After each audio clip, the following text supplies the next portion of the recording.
Hello lovely people. Today, we're making the ultimate comfort food chicken pot pie. Golden flaky pastry on top, creamy chicken and veggies underneath. What's not to love? This recipe is all about big flavor, minimal fuss, and maximum comfort. We'll use clever shortcuts so you get all the goodness without the hours in the kitchen. It's a one-dish wonder. Less washing up, more eating.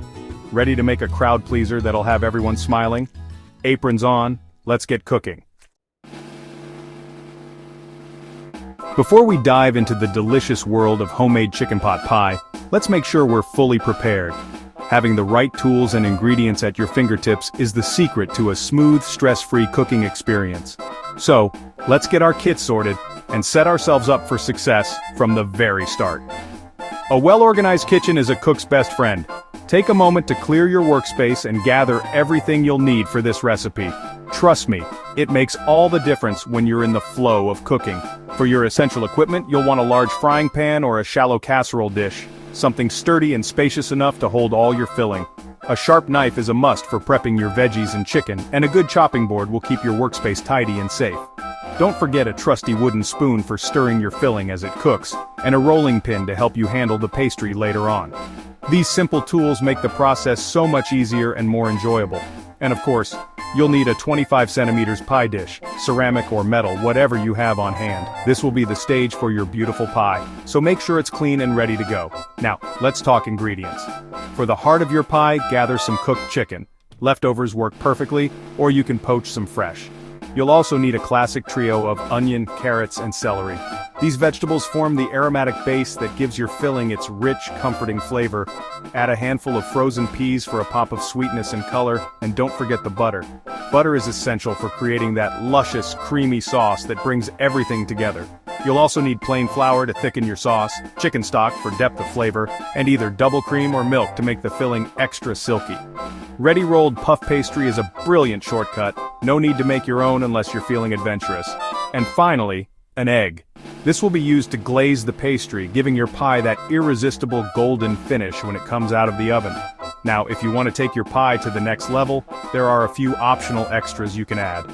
Fresh thyme and a bay leaf add wonderful herbal notes, while a pinch of salt and a good crack of black pepper will season your filling to perfection. These little touches make a big difference in the final taste. And if you have some on hand, a splash of white wine can add a lovely depth and brightness to your sauce.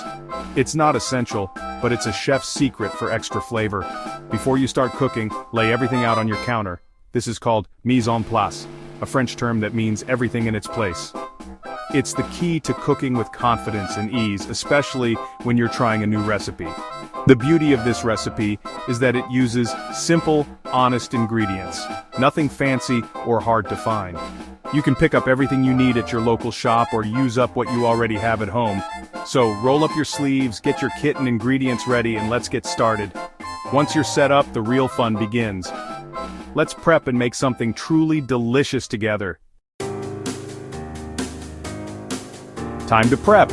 Chop your onion, carrots, and celery. No need for perfect cubes, just rustic slices. Wash carrots and celery, peel only if needed. Slice carrots and celery about coin thick for even cooking. Shred your cooked chicken into bite-sized pieces. Hands or forks work great. Keep veggies and chicken in separate bowls ready to go. This quick prep sets you up for a speedy cook. High fives all around. Prep's done. Let's get cooking. Heat your pan on medium, add butter and a splash of oil. Toss in onions, carrots, and celery. Stir to coat and soften for 5-8 minutes. Add fresh thyme if you like, then stir in the shredded chicken. Season generously with salt and pepper.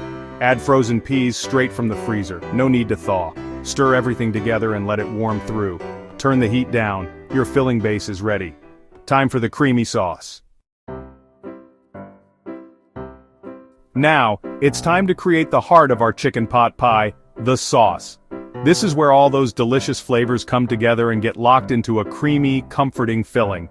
Start by sprinkling a generous amount of plain flour evenly over your sautéed chicken and vegetables. The flour is essential here, acting as the thickening agent that will give our sauce its signature velvety texture. Make sure to distribute it evenly so every bite is perfectly smooth. Stir the flour in thoroughly, making sure it coats all the ingredients. This step is crucial. Cooking the flour for about a minute helps to remove any raw, floury taste and allows it to blend seamlessly with the other flavors. You'll notice the mixture start to look a bit pasty, and that's exactly what you want at this stage. Next, it's time to add the chicken stock. Pour it in gradually, a little at a time, while stirring constantly. This helps prevent lumps from forming and ensures the sauce stays silky and smooth. The stock not only adds moisture but also infuses the filling with a deep savory flavor that's the backbone of any great pot pie. Keep whisking as you go, watching the sauce transform from a thick paste to a luscious, creamy consistency. Let the sauce come up to a gentle bubble. As it simmers, it will thicken beautifully. You'll know it's ready when it coats the back of your spoon. Just run your finger through the sauce on the spoon, and if it leaves a clear line, you've nailed it. This is the moment when all those flavors meld together, creating a rich, creamy base for your pie. For that extra touch of indulgence, pour in some double cream or, if you prefer, whole milk. This will give your sauce a silky, luxurious finish that makes every bite irresistible.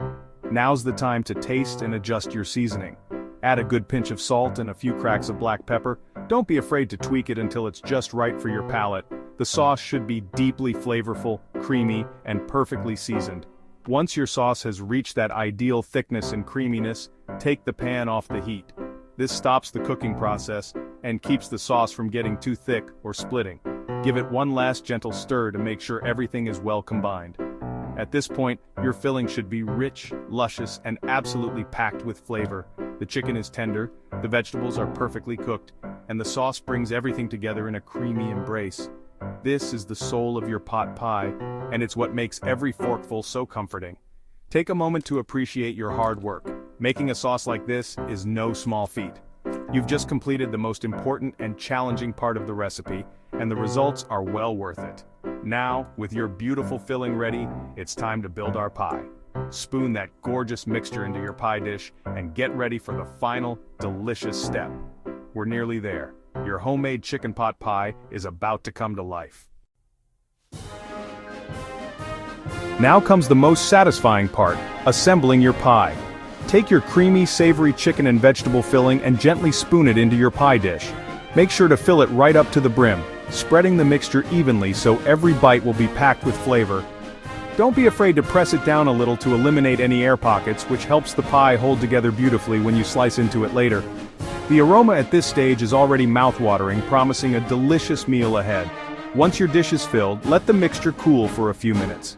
This step is important. If the filling is too hot, it can cause the pastry to melt or become soggy before it even hits the oven. Allowing it to cool slightly helps the pastry stay crisp and flaky, giving you that perfect contrast between the golden crust and the creamy filling inside. Next, take your sheet of puff pastry and gently unroll it. Carefully drape it over the top of your filled pie dish, letting the pastry overhang the edges. This overhang is key. It makes sealing the pie much easier and gives you a lovely rustic look. If your pastry tears a little, don't worry. You can patch it up with offcuts or simply press it back together. With the pastry in place, gently press it down around the rim of the dish to seal in all that delicious filling. Use a sharp knife to trim away any excess pastry, but don't throw those offcuts away. You can get creative here. Use them to make decorative shapes like leaves or braids and arrange them on top of your pie for a personal touch. This is your chance to make your pie look as beautiful as it tastes. To give your pie that classic homemade look, take a fork and gently crimp the edges all the way around. This not only looks lovely, but it also helps to seal the pastry, keeping all the filling safely inside as it bakes. If you prefer, you can use your fingers to pinch the edges for a more rustic finish. Before your pie goes into the oven, it's important to cut a couple of small slits or decorative vents in the top of the pastry. These allow steam to escape as the pie bakes, preventing the crust from becoming soggy and helping it to puff up beautifully. You can make simple slits or get creative with patterns, whatever suits your style. For that irresistible golden finish, brush the top of your pie generously with beaten egg. This step gives the pastry a gorgeous shine and a rich color as it bakes. Make sure to cover the entire surface, including any decorative shapes you've added, for an even, appetizing look. And there you have it, your pie is now ready for the oven. Take a moment to admire your handiwork before baking. You've layered flavors, textures, and a bit of your own creativity into this dish. Soon, you'll be rewarded with a bubbling golden pie that's as beautiful as it is delicious. Preheat your oven to 200 degrees Celsius, 180 degrees Celsius fan. Place the pie on a baking tray to catch any bubbling over. Bake for 25-30 minutes until the pastry is puffed and golden. The kitchen will smell incredible, pure comfort. When it's done, let the pie rest for 5 minutes before serving. This helps the filling settle and makes slicing easier. Admire your handiwork. A perfect homemade chicken pot pie. Time to serve up. Slice into your golden pie and serve generous helpings to everyone. Make sure each plate gets plenty of pastry and creamy filling. This is food to share and enjoy. Feel free to make it your own. Add mushrooms, leeks, or cheese if you fancy, or swap pastry for mash. Cooking is about fun and creativity. Experiment and enjoy. Thanks for cooking along. Hope you loved it as much as I do. Share your creations and keep spreading the love. Now tuck in and enjoy every bite. Bosh!